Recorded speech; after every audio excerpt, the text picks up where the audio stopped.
दोस्तों स्वागत है आपका पीओबी न्यूज में। दोस्तों आपसे एक रिक्वेस्ट है, आप हमारे चैनल को लाइक करें, शेयर करें और साथ में सब्सक्राइब भी करें और बेल आइकन को भी दबाएं। तो चलिए दोस्तों स्टार्ट करते हैं आज की बिहार की टॉप न्यूज। दोस्तों अब बात करते हैं बिहार में कोरोना की डर की रफ्तार कम होने के साथ अब स्कूलों को खोलने की तैयारी भी लगभग पूरी हो गई है। बिहार सरकार आज देर शाम तक इस पर न्यू गाइडलाइंस जारी कर सकती है। बिहार के एजुकेशन मिनिस्टर विजय कुमार चौधरी ने पूर्व में ही 7 फरवरी से स्कूलों को फिर से खोलने की संकेत दिए हैं। वहीं मीडिया रिपोर्ट्स के अनुसार छात्र छात्राओं की पूरी क्षमता के साथ स्कूल खोलने की तैयारी की जा रही है। ऑनलाइन क्लास के पूर्ण रूप से संचालन को लेकर शिक्षा विभाग में तैयारी हो रही है। हालांकि सरकार के ही द्वारा फैसला किया जाएगा। शनिवार की देर शाम तक इसकी नई गाइडलाइंस जारी की जा सकती है। दोस्तों अब बात करते हैं एआईएमआईएम के सांसद अजदुद्दीन ओवैसी पर फायरिंग की घटना की सभी ने कड़ी निंदा की है। सभी दलों के नेताओं ने एक स्वर में कहा है कि लोकतंत्र में हिंसा का कोई स्थान नहीं है। बीजेपी के राज्य सांसद सुब्रमण्यम स्वामी ने भी इस घटना की निंदा की है और कहा है कि केवल तर्कहीन कट्टरपंथी ही सांसद ओवैसी की हत्या करना चाहेंगी। स्वामी ने ट्वीट कर कहा है कि ओवैसी राष्ट्रवादी नहीं होते भी देशभक्त हैं।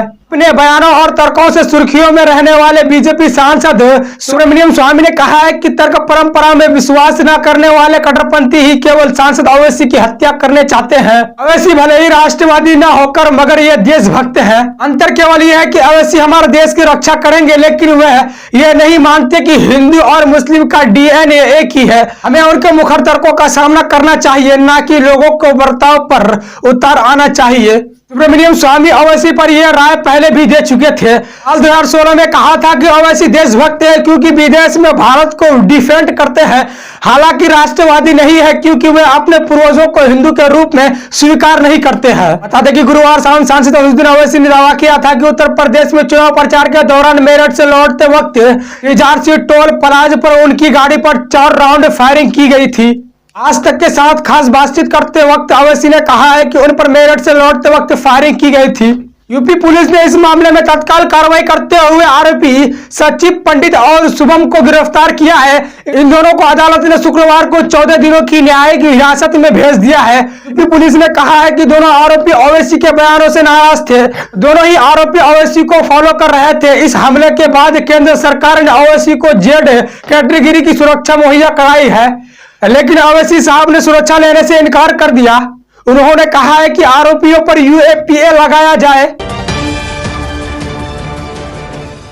दोस्तों बात करते हैं उत्तर प्रदेश विधानसभा चुनाव के लिए अलीगढ़ पहुंचे सपा प्रमुख अखिलेश यादव ने भाजपा पर जोरदार हमला बोला है। उन्होंने कहा है कि यह चुनाव संविधान बचाने का है। दिल्ली में नई लोकसभा बना रहे हैं, भाजपा सरकार में आ गए तो हो सकता है कि ये लोक संविधान ही बदल दे।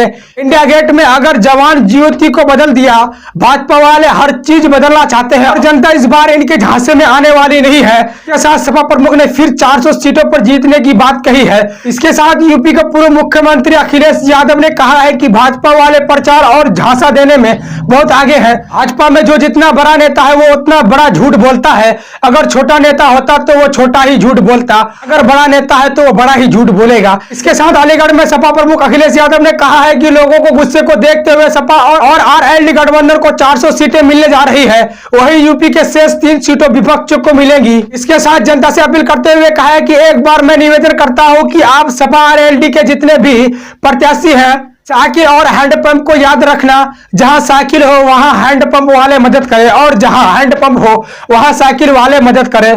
ये जो सड़कों पर एम्बुलेंस दिखाई देती है ये समाजवादी पार्टी की देन है। जब से बाबा मुख्यमंत्री ने डायल 100 को डायल 112 कर दिया है तब से पुलिस खवारा हो गई है। बाबा सीएम ने पुलिस को बर्बाद कर दिया है। बीजेपी ने किसानों को शहीद कर दिया, इन्होंने कोई मदद नहीं किया। सपा ने तय किया है कि सरकार बनने पर शहीद किसानों को परिजनों को 25-25 लाख रुपए की आर्थिक मदद देने का काम करेंगे। भारतीय जनता पार्टी के लोग जानते हैं कि अगर हम लैपटॉप बांट सकते हैं तो हम 22 लाख नौकरी भी दे सकते हैं। लैपटॉप आज के जमाने में जरूरत बन गई है क्योंकि बड़े बड़े कारोबार, उद्योग और कारखाने इसी से चल रही है।